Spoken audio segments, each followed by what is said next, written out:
BJP ने दिल्ली की केजरीवाल सरकार पर कोरोना काल में लापरवाही बरतने का आरोप लगाया। भाजपा ने कहा, दिल्ली में कोरोना से जितनी मौत हुई उससे बहुत कम बताई गई। गुरुवार को बीजेपी प्रवक्ता संबित पात्रा ने दिल्ली सरकार के खिलाफ प्रेस कॉन्फ्रेंस की। पात्रा ने दिल्ली में कोरोना से हो रही मौतों पर सवाल उठाया। कहा, दिल्ली के 3 नगर निगम ने 2 महीने के अंदर 34,750 डेथ सर्टिफिकेट जारी किए।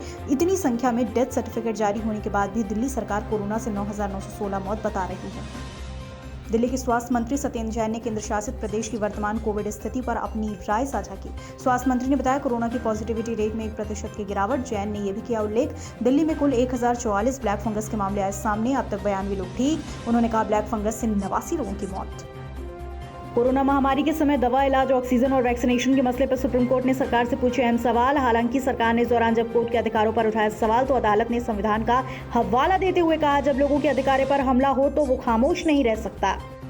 कोरोना महामारी के बीच केंद्र सरकार ने मंगलवार को देश भर में 12वीं बोर्ड के एग्जाम कैंसिल कर दिए। प्रधानमंत्री मोदी ने कहा, 12वीं रिजल्ट तय सीमा पे तैयार किया जाएगा और इसके तार्किक आधार पर ही तैयारी की जाएगी। सीबीएसई ने बुधवार को बताया कि स्टूडेंट्स के मूल्यांकन के लिए स्ट्रक्चरिंग क्राइटेरिया तय करने में करीब 2 हफ्ते का लगेगा समय।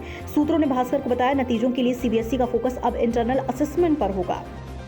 देश में कोरोना वायरस महामारी की दूसरी लहर अब कम होते नजर आ रही। रिकवरी रेट में पहले से ज्यादा सुधार, एक्टिव केस में कमी, नए केस का आंकड़ा लगातार घटा। पिछले 24 घंटे में देश में 1,33,953 नए कोरोना मरीज मिले, 2,11,750 मरीज ठीक।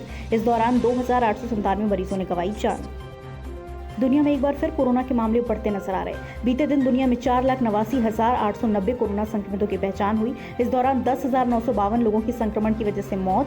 सबसे ज्यादा मामले भारत में सामने आए। यहाँ 1,33,00,000 लोगों की रिपोर्ट कोरोना पॉजिटिव, 2,897 लोगों की मौत। भारत में सबसे पहले पाए गए कोरोना वायरस के वेरिएंट को लेकर वर्ल्ड हेल्थ ऑर्गेनाइजेशन ने बड़ा बयान दिया। डब्ल्यूएचओ ने मंगलवार को कहा, भारत में सबसे पहले पाए गए कोरोना वेरिएंट का एक स्ट्रेन भी अब चिंता का विषय है, जबकि बाकी 2 स्ट्रेन का खतरा कम हो गया। कोरोना के इस वेरिएंट को डब्ल्यूएचओ ने B.1.617 या डेल्टा नाम दिया है। इस वजह से भारत में कोरोना की दूसरी लहर इतनी खतरनाक हुई थी। इजराइल में जारी सियासी घमासान के बीच विपक्षी राजनीतिक दलों में गठबंधन को लेकर सहमति बनी। इसके बाद 12 साल से सत्ता पर काबिज और मौजूदा प्रधानमंत्री बेंजामिन नेतन्याहू की सरकार का जाना तय हो गया। मार्च में हुए चुनाव में उनकी पार्टी बहुमत के आंकड़े को छू नहीं पाई थी। सबसे बड़ी पार्टी होने के नाते नेतन्याहू को प्रधानमंत्री पद की शपथ दिलाई गई थी।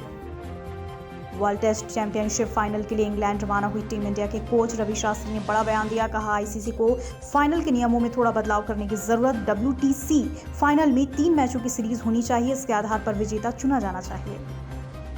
फ्रेंच ओपन 2021 में भाग लेने वाले पुरुष डबल्स के 2 खिलाड़ी कोरोना संक्रमित हुए। इन दोनों खिलाड़ियों को ड्रॉ से बाहर किया। मैच के बीच में ही दर्शकों को बाहर कर दिया। दरअसल फ्रेंच ओपन में दर्शकों को एंट्री दी गई थी, लेकिन फ्रांस सरकार ने देर रात कोरोना के बढ़ते मामलों को देखते हुए कर्फ्यू लगाने की घोषणा की, जिसके बाद दर्शकों को बाहर निकाल दिया गया।